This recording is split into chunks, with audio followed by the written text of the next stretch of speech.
Hello everyone, welcome to my channel. आज इस video में मैं आपको बताने वाली हूं कि आपको जो लेटर का फॉर्मेट है आप उसको किस तरह से लिख कर आएंगे, क्या उसका फॉर्मेट होता है वो मैं आपको यहां पे लाइन बाय लाइन बताने वाली हूं। तो पहले समझ लीजिए कि लेटर क्या है। देखिए, आपको पता है कि एंशिएंट टाइम्स में क्या होता था कि लोगों के पास इतनी एडवांस टेक्नोलॉजी नहीं थी कि वो लोग आपस में कैसे कम्युनिकेट करेंगे। तो वो क्या करते थे, दे यूज़ टू राइट लेटर्स। अगर उनको कोई इन्फॉर्मेशन देनी है कहीं पे तो वो लोग क्या करते थे, वो लोग लेटर लिखते होंगे, है ना। तो यही यहाँ पे लेटर का काम है, आपको पता है। अब लेटर जो है आपके वो दो तरह के हो सकते हैं। पहला हो सकता है आपका फॉर्मल लेटर, जो हम किनको लिखते हैं, उनको लिखते हैं जिनको हम नहीं जानते हैं। जैसे आपका हाई अथॉरिटीज़ हो गई हैं, आपका म्यूनिसिपल कॉरपोरेशन हो गया है, सुपरिटेंडेंट ऑफ पुलिस हो गया है, या आपका लेटर टू एडिटर हो गया है। तो ये सारे जो आपके लेटर्स हैं ये किस चीज़ में किस पार्ट में आएंगे, आपके यहाँ आएंगे फॉर्मल लेटर्स में। अगर हम बात करें इनफॉर्मल की, तो इनफॉर्मल लेटर्स हम कहाँ पे यूज़ करते हैं। इनफॉर्मल लेटर हम उनको लिखते हैं जिनको हम जानते हैं, जैसे हमारे रिलेटिव्स हो गए हैं, हमारे फ्रेंड्स हो गए हैं, तो यहाँ पे हम इनफॉर्मल लेटर जो है वो यूज़ करते हैं। अब मैं आपको बताने वाली हूँ फॉर्मल लेटर के बारे में। तो आपको पता है कि आपके एग्ज़ाम में मोस्ट ऑफ द टाइम क्या होगा कि आपको फॉर्मल लेटर ही दिया जाएगा। चॉइस आएगी, आपको जो है दोनों में से एक लेटर अटेम्प्ट करना है यहाँ पे। तो आज मैं आपको लेटर टू एडिटर वाला जो पार्ट है वो बताने वाली हूँ। ठीक है, चलिए क्वेश्चन के थ्रू इसको समझ लेते हैं एक बार। देखिए, When you think about your city, you feel proud of its historical monument, places of cultural interest, shopping center and beautiful parks. तो आप जहाँ पे रहते हैं, जिस जगह पे आप लोग रहते हैं, वहाँ पे कुछ चीज़ ऐसी स्पेशल तो होगी, पक्की बात है, कोई ना कोई स्पेशल वहाँ पे होगा चीज़। तो यहाँ पे स्पेशल चीज़ किस चीज़ के बारे में आप बता सकते हैं कि आपके यहाँ पे कोई हिस्टोरिकल मॉन्यूमेंट है, अच्छे अच्छे शॉपिंग कॉम्प्लेक्सेस हैं, शॉपिंग सेंटर हैं, या फिर कोई पार्क है इस तरह से। तो यहाँ पे ये सारी चीज़ें आपके आसपास लोकेलिटी में आपको मिल जाती हैं, जो जिन लोगों के घर के आसपास ये सारी चीज़ें होंगी, है ना। तो आपको क्या करना है, write a letter in 100 to 120 words to the editor of a national daily expressing your views on your city. तो आपको लेटर लिखना है, किसको लिखना है, एडिटर को लिखना है। पहली बात हमें समझ में आ गई। की पॉइंट समझ लो यहाँ पे जो मैं आपको बता रही हूँ। नेशनल डेली से यहाँ पे क्या मतलब है, नेशनल डेली से मतलब है यहाँ पे name of newspaper, name of newspaper. अब एग्ज़ाम में जब आप लिख के आएंगे तो ये मत लिख कर आना कि नेशनल डेली, आपको नेशनल डेली नहीं लिख कर आना है, आपको एक पेपर का नाम लिखना है। आप इसमें से याद कर लो, सबसे आसान सा बता देती हूँ। सबसे आसान आप याद कर लो, द हिंदू, द हिंदू लिख सकते हैं, द हिंदुस्तान टाइम्स लिख सकते हैं, द इंडियन एक्सप्रेस लिख सकते हैं। ये सारे पेपर के नाम है, तो आप द हिंदू इसमें से आप याद कर सकते हैं आसानी से। तो आपको पेपर के जो एडिटर है, किसी भी न्यूज़पेपर के जो एडिटर है, उनको आपको लेटर लिखना है। किस चीज़ के बारे में अपने व्यूज़ आपको देने हैं, योर सिटी, आपकी जो सिटी है उसके बारे में आपको जो है उनको व्यूज़ देने हैं। और क्या कहा गया है यहाँ पे, also suggest ways to increase footfall to these places like the government's recent initiative of free entry to all historical monument on the occasion 75th Independence Day. अब आपको यहाँ पे क्या करना है, आपको कुछ ऐसे वेज भी बताने हैं, कुछ ऐसे प्रिवेंटिव तो नहीं, आपको कुछ ऐसे स्टेप्स बताने हैं, कुछ ऐसे तरीके बताने हैं जिनसे आप क्या कर सकते हैं कि इन जगह पे ये जो हिस्टोरिकल मॉन्यूमेंट्स है, अभी रिपब्लिक डे या इंडिपेंडेंस डे हमारे यहाँ पे मनाए जाते हैं, नेशनल फेस्टिवल है। तो यहाँ पे बताया गया है कि नेशनल जो आपका फेस्टिवल है इंडिपेंडेंस डे, उस पर आप जो है ये करना चाहते हैं कि जो लोग वहाँ आने जाने वाले हैं उनको क्या मिल जाए, उनको थोड़ा सा एक बूस्ट मिल जाए कि वहाँ पे जो लोग हैं वो फ्री में एंट्री जो है आपका क्या कर सकते हैं, कैसे कर सकते हैं। मतलब आपको अपने जो सजेशंस है वो यहाँ पे आपको बताने हैं। ठीक है, नेक्स्ट देखते हैं यहाँ पे, you are Sangeeta Sanjay 45 Vijaynagar Delhi. Word limit आपको मेंशन कर दिया 100 to 120 वर्ड्स। तो आपको क्या लिखना है, एज ए संगीता और संजय आपको जो है लेटर लिखना है, और एड्रेस यहाँ पे ऑलरेडी आपको दे दिया गया। तो आपने जो की टर्म्स है यहाँ से वो आप निकाल लेना कि एडिटर को लिखना है, पेपर का नाम आपको पता होना चाहिए, आपको एड्रेस होना चाहिए आपके पास में, और किस चीज़ के बारे में है वो आपको पता होना चाहिए। इतनी बात आपको समझ में आ गई होगी। अब यहाँ पे हम करते हैं इसका, जो आपको मैं पूरा दिखा देती हूँ सॉल्यूशन के थ्रू कि आप इसको कैसे लिख कर आएंगे फॉर्मेट में। ठीक है, चलिए देखते हैं। देखो इसका सॉल्यूशन देखो अब यहाँ पे, है ना, कैसे लिखना है आपको। तो सबसे पहले आप ये समझ लो कि ये जो बॉक्स है ना, मतलब ये जो लाइंस है, ये ऐसे लाइंस बनी है। आप कैसे अटेम्प्ट करके आएंगे इसको समझ लो। ये आपकी कॉपी में लाइंस बनी होती है ना, ऐसे आप समझ लो इसको। ये पूरा एक पेज है, पेज में आपको ऐसे मार्जिन भी दिया रहेगा, तो आपको मार्जिन से मिला के ही लिखना है बिल्कुल। तो आपको क्या लिखना है, आपको स्टार्टिंग की 3 लाइन्स में आपको अपना एड्रेस कंप्लीट करना है, जो कि आपको क्वेश्चन में गिवन होगा। समझ में आई ये चीज़ कि आपको एड्रेस वही लिख कर आना है जो आपको क्वेश्चन में दिया गया। यहाँ पे 2 लाइन्स में आपको एड्रेस फिनिश करना है अपना, है ना। किसी का बहुत लंबा एड्रेस है तो आप 3 लाइन में फिनिश, 3 लाइन की वैसे नीड पड़ती नहीं है, आप 2 लाइन में अपना एड्रेस जो है उसको कंप्लीट कर लेंगे। ठीक है, जैसे कोई भी कॉलोनी है तो कॉलोनी हमने यहाँ पे लिख दी, और उसके बाद जो भी आपका सिटी है वो आप यहाँ पे लिख दोगे। इतनी बात समझ में आई, हमने 2 लाइन्स में अपने एड्रेस को कंप्लीट कर लिया। एड्रेस वही लिखना है जो हमें क्वेश्चन के अंदर गिवन है, पहली चीज़। दूसरी इंपॉर्टेंट बात, अगर आपको एड्रेस क्वेश्चन में नहीं दिया है तो आप क्या लिख कर आएंगे, क्या लिख कर आएंगे, आपको ये क्वेश्चन तो आएगा ना माइंड में, तो आप यहाँ पर लिख के आएंगे simple examination hall, that's it, examination hall, ये आपको एक ही लाइन में लिख देना है। यहाँ पे स्पेस नहीं है तो मैंने जस्ट 2 में लिख दिया, बट आप उसको एक ही लाइन में यहाँ पे विजयनगर वाली लाइन में आप इसको लिख देंगे। खत्म हुई बात। सेकंड आपको क्या लिखना होता है, सेकंड आपको लिखना होता है यहाँ पे डेट। तो आप यहाँ पे डेट लिखेंगे। डेट आपने जैसे यहाँ पे लिखा है इसी फॉर्मेट में आप लिख दो।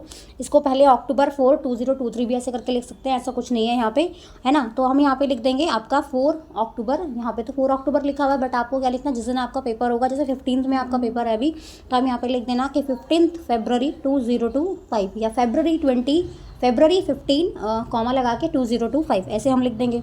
खत्म होगी हमारी बात। 2 चीज़ें हमने कंप्लीट कर ली। यहाँ पे हमने सेंडर एड्रेस कंप्लीट कर दिया ये वाला, और हमने यहाँ पे डेट कंप्लीट कर दिया। देन आपको क्या करना है, then you will leave a line, आप एक लाइन छोड़ेंगे, यहाँ पे गैप करेंगे। फिर हम यहाँ पे लिखते हैं रिसीवर एड्रेस। रिसीवर एड्रेस कौन, जब लेटर लिखा गया तो वो किसी को मिलेगा भी 100%, ऐसा तो है नहीं कि नहीं मिलेगा। तो आपको लिखना है यहाँ पे रिसीवर का एड्रेस। तो रिसीवर का एड्रेस आप कहाँ से देखेंगे यहाँ पे, है ना। तो रिसीवर एड्रेस में आपको क्या चाहिए, उसकी डेजिग्नेशन, कि आप किसको लिख रहे हैं, और उनका जो एड्रेस है वो आपको पता होना चाहिए। तो अब ये कहाँ से आया, एडिटर वगैरह, तो आपने क्वेश्चन में से देख लिया। तो हमने फर्स्ट में लिखा द एडिटर, टू नहीं लिखेंगे आप, द एडिटर लिखा हमने। पेपर का नाम मैंने आपको बता दिया, द हिंदुस्तान टाइम। कोई भी नेशनल डेली लिख कर नहीं आएगा, द हिंदुस्तान टाइम्स याद कर लो, द हिंदू याद कर लो, कोई भी याद कर लो। फिर यहाँ पे आपको न्यू दिल्ली लिख देना है। खत्म हो गई यहाँ पे बात, रिसीवर एड्रेस कंप्लीट हो गया। फिर नंबर आता है हमारा सब्जेक्ट का। तो सब्जेक्ट को आप बहुत जितना शॉर्ट करेंगे उतना ठीक रहेगा। आप इसको नॉट मोर देन 8 वर्ड्स में आप इसको काउंट कर सकते हैं कि 8 वर्ड से ज़्यादा आप इसको मत लिखना है ऐसे, ठीक है, इतना ही होना चाहिए 8 to 10 वर्ड्स का। तो सब्जेक्ट क्या है हमारा, promoting tourism and heritage in our beautiful city. तो ये लाइन आपको एग्जैक्ट क्वेश्चन में नहीं दी थी, ये आपने बनाई ना, मतलब लिखने वाले ने बनाया ना इसको ऐसे ही। तो आपको भी अपना सब्जेक्ट ऐसे ही खुद से बनाना है, थोड़ा अट्रैक्टिव सा सब्जेक्ट जो है आप यहाँ पे लिख सकते हैं। कभी कभी आपको ऐसा होगा कि आपको डायरेक्टली क्वेश्चन में से मिल जाएगा, बट अगर नहीं मिलेगा तो आप खुद से इसको अच्छे से सोच के जो है अच्छे अच्छे वर्ड्स यूज़ करके आप इसको बना सकते हैं। ये हमने कर लिया। फिर हम यहाँ पे लिखेंगे हाँ सैल्यूटेशन। तो सैल्यूटेशन में हम क्या लिखते हैं, सैल्यूटेशन में हम या तो सर या मैम लिखेंगे। ओके, अगर हमें पता है सर तो हम सर लिखेंगे, मैम पता है तो हम मैम लिखेंगे। बट अगर हमें नहीं पता कि सर है या मैडम है तो हम क्या करेंगे, हम यहाँ पे सीधा सर लिख देंगे। फिनिश हो गई आपकी बात। फिर हमारा आ जाएगा यहाँ पे मेन, हमें किस चीज़ के बारे में लेटर लिखना है। तो आपका ये जो लेटर होगा इसको आप 3 पैरा में डिवाइड कर सकते हैं, paragraph number 1, paragraph number 2 and paragraph number 3। First में हमें क्या करना होता है, फर्स्ट में हम लिखते हैं हमारा इंट्रोडक्शन, कि जिस भी चीज़ के बारे में आप लेटर लिख रहे हैं उसका थोड़ा सा इंट्रोडक्शन तो आपको देना पड़ेगा ना यहाँ पे, कि किस चीज़ के बारे में लेटर लिखा जा रहा है, क्या चीज़ है। दूसरे में अगर यहाँ पे कोई प्रॉब्लम आ रही है, कुछ आ रहा है, तो यहाँ पे आप क्या करेंगे, यहाँ पे आप अपना सजेशंस दे सकते हैं। कोई प्रिवेंटिव मेजर है तो आप बता सकते हैं, अपना पॉइंट ऑफ व्यू यहाँ पे रख सकते हैं। और थर्ड में हम क्या कर देंगे, थर्ड में हम इस पूरे लेटर को कर देंगे फाइनली कंक्लूड। ओके, तो चलिए यहाँ पे देख लो, I am writing to express my pride in our city's rich cultural heritage, historical monument, vibrant shopping center and serene parks।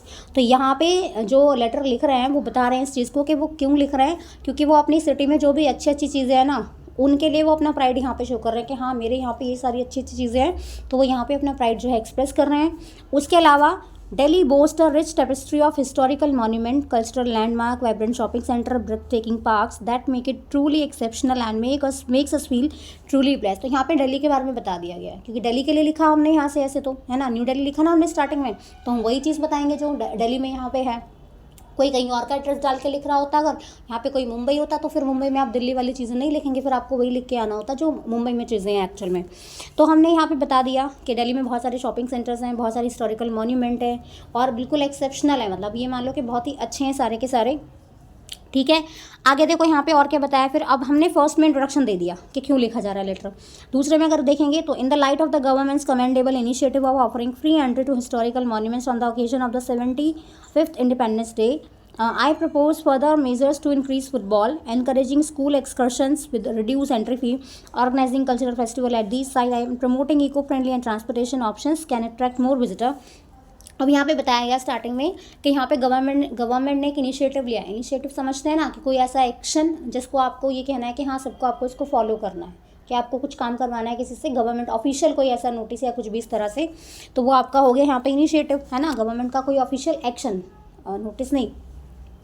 तो यहाँ पे बताया गया है कि गवर्नमेंट ने जो अच्छा सा इनिशिएटिव निकाल रखा है किस चीज़ के लिए, कि यहाँ पे जो हिस्टोरिकल मॉन्यूमेंट है उसमें फ्री एंट्री है लोगों के आने जाने की, विजिटर आराम से आ सकते हैं। 75th इंडिपेंडेंस डे के उपलक्ष्य में सारी चीज़ें करी गई हैं। तो यहाँ पे अब जो लेटर लिख रहे हैं वो अपना यहाँ पे फर्दर मेजर बता रहे हैं कि क्या करना चाहिए। तो जैसे इन्होंने यहाँ पे बताया, उनकी इंक्रीज़ फुटबॉल का मतलब क्या है कि किसी चीज़ को और इंक्रीज़ कर देना, जैसे कोई टेक्निक बढ़ा देना, कुछ भी इस तरह से इंक्रीज़ करना ताकि उसमें इंक्रीमेंट हो किसी भी काम में। पॉजिटिव वे में। तो यहाँ पे बताया गया है कि स्कूल में जो है स्कूल के जो बच्चे हैं अगर उनको यहाँ पे फ्री एंट्री दी जाएगी तो उनके लिए क्या होगा कि बच्चे ज़्यादा से ज़्यादा आएंगे। तो कब आएंगे? जब उनकी एंट्री फ़ी को आप कम कर दो। ओके, कल्चरल फेस्टिवल ऑर्गेनाइज़ करा दो यहाँ पे, और उनको ट्रांसपोर्टेशन भी अगर प्रोवाइड करा दे। तो ये सारी चीज़ें हैं जो यहाँ पे हम बता रहे हैं कि हाँ भाई ये काम हम कर सकते हैं, तो लोग जो हैं ज़्यादा यहाँ पे देखने के लिए आएंगे। एडिशनली और क्या बता सकते हैं? Enhancing the infrastructure, cleanliness and safety measure will make these places more inviting to both local and tourist. और क्या हो सकता है यहाँ पे कि इंफ्रास्ट्रक्चर तो वैसे तो अच्छा है ही, बट अगर यहाँ पे क्लीनलीनेस की बात आए, सेफ्टी मेजर्स की आए, तो अगर ये सारी चीज़ों का भी हम ध्यान रखते हैं तो यहाँ पे जो लोग हैं वो ज़्यादा विजिट करने के लिए यहाँ पे आएंगे, चाहे लोकल पीपल हो यहाँ पे या फिर कोई बाहर से आने जाने वाला टूरिस्ट हो। हमने दोनों पैराग्राफ को खत्म कर दिया। इसको आप अपनी लैंग्वेज में लिख सकते हैं, थोड़ा लैंग्वेज का ऐसा कोई इशू नहीं है, आपको जैसे समझ में आया वैसे लिख के आना, बट पॉइंट ऑफ जो आपके की पॉइंट्स उनको ध्यान रखना है। नेक्स्ट है, let's work together to preserve our city's heritage and boost tourism, ensuring that future generations can also take pride in its magnificence. तो यहाँ पे बता दिया, इसको कंक्लूड कर दिया है यहाँ पे अब, ठीक है, कि टूरिज्म को बूस्ट करने के लिए, इंक्रीज़ करने के लिए हमें साथ में मिलकर काम करना चाहिए, ताकि हम अपनी कंट्री की मतलब अपनी सिटी की जो भी हेरिटेज है, जो विरासत है, उसको हम ऐसे संभाल के रख सकते हैं या उसको हम ऐसे प्रिजर्व करके रख सकते हैं। उसके बाद आपको लिखना है यहाँ पे थैंकिंग यू, हमने थैंकिंग यू लिख दिया। यहाँ पे लिखना है आपको योर्स सिंसियरली, आप योर्स फेथफुली भी लिख के आ सकते हैं, ओबीडियंटली मत लिख कर आना इसमें कोई भी, है ना। तो आप लिखो या तो योर्स सिंसियरली, और you can write yours faithfully, ठीक है। और नीचे आपको नाम लिखना है संजय एंड संगीता। एक और चीज़, यहाँ पे कोई भी अपना नाम नहीं लिख कर आएगा, अपनी कोई भी पर्सनल आइडेंटिफिकेशन का कुछ भी चीज़ है वो आप यहाँ पे नहीं लिख कर आएंगे। आपका फ़ोन नंबर हो, आपका एड्रेस हो, कुछ भी XYZ आप नहीं लिख के आएंगे। जो नाम आपको क्वेश्चन में दिया है आप वही लिख कर आएंगे, जो एड्रेस आपको क्वेश्चन में दिया है आप वही लिख के आएंगे, उसके अलावा आप कुछ भी लिख कर नहीं आएंगे यहाँ पे, ठीक है। तो यहाँ पे हमारा जो लेटर था वो ऐसे कंप्लीट हो जाता है। एक और बता देती हूँ मैं आपको, चलो इसी में, ये तो हो गया एडिटर वाला लेटर। अब यहाँ पे जो एक और लेटर है वो है आपका प्लेसिंग ऑर्डर। तो प्लेसिंग ऑर्डर को देख लो, वही चाहिए, सब चीज़ें सेम है यहाँ पे। तो फर्स्ट में तो आप सेंटर एड्रेस लिख देंगे, क्वेश्चन में गिवन होगा आपको। यहाँ पे हम जो है डेट लिख देंगे, देखो डेट तो ये मैच होगी आपके एग्जाम से, 15 फरवरी। यहाँ पे बस 2025 आपको करना है ये, ओके। फिर आपको जिनको लिख रहे हैं तो मैनेजर को लिख रहे हैं, कोई कंपनी कोई शॉप कुछ उनका होगा, वो हमने नाम लिख दिया यहाँ पे। फिर उनका एड्रेस लिख दिया हमने यहाँ पे, यहाँ तक हमारा रिसीवर एड्रेस, सेंडर एड्रेस और हमारी डेट जो थी वो फिनिश हो गई। फिर हमने यहाँ पे सैल्यूटेशन लिखा तो हमने सर लिखा। सब्जेक्ट क्या है हमारा? सिंपल सब्जेक्ट है हमारा यहाँ पे प्लेसिंग ऑर्डर। तो प्लेसिंग ऑर्डर लिख के आना है आपको सिर्फ, और कुछ नहीं ऐड करोगे इसमें आप। अब यहाँ पे जिस चीज़ के बारे में ऑर्डर था उसकी कोई इन्फॉर्मेशन तो दोगे ना आप। तो देखो यहाँ पे क्या है, thank you for the catalogue that you sent along with the latest price list. समझ में आया कि कोई लिस्ट आई होगी, कैटलॉग आया होगा जिसमें कुछ आइटम्स की लिस्ट लिखी होगी। क्या है आपका? After going through it we would like to place an order for DBM school for the following items.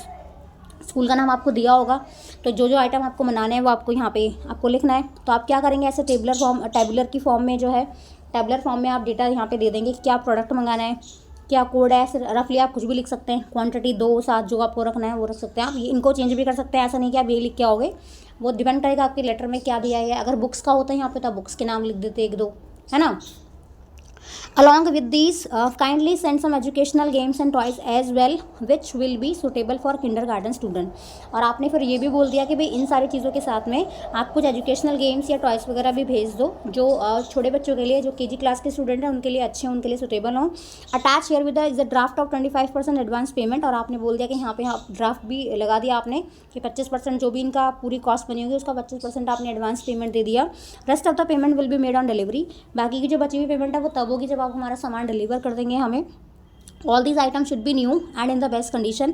सारे आइटम नए होने चाहिए, अच्छी कंडीशन में होने चाहिए, टूटा फूटा कोई कुछ नहीं होना चाहिए। It should be packed properly with foam covering. बता दिया कि भाई पैकिंग भी ऐसे चाहिए आपको। प्लीज़ नोट दैट वी शिल not responsible for any damages. और ये भी बता दिया कि आप जिम्मेदार नहीं होंगे, अगर कोई डैमेज हो जाता है ट्रांसपोर्टेशन के टाइम पे तो हम जिम्मेदार नहीं होंगे, आप ही जिम्मेदार होंगे। ओके, फिर थैंक यू लिख दिया आपने नीचे, योर सिंसियरली लिख दिया यहाँ पे, और उसके बाद आप यहाँ पे नाम डाल देंगे नीरज, जो आपको नाम दिया होगा। तो ये आपके 2 तरह के लेटर्स हो गए हैं, जिसमें हमने क्या पढ़ लिया, जिसमें हमने लेटर टू एडिटर भी देख लिया है आज, और मैंने आपको प्लेसिंग ऑर्डर वाला भी जो है यहाँ पे बता दिया है। ठीक है, तो आई होप आपको समझ में आ गया होगा। एग्जाम से पहले फॉर्मेट जरूर देख के जाना, क्योंकि आपको नहीं पता कि लेटर कौन सा आएगा, मुझे नहीं पता लेटर कौन सा आएगा, बट आपको फॉर्मेट पता होना चाहिए, लेकिन आना चाहिए। तो आप बहुत ही आसानी से, बहुत ही सुंदर सा प्यारा सा लेटर जो है वो एग्जाम में लिख कर आ जाएंगे। ठीक है, तो मिलते हैं अगले वीडियो में। Thank you.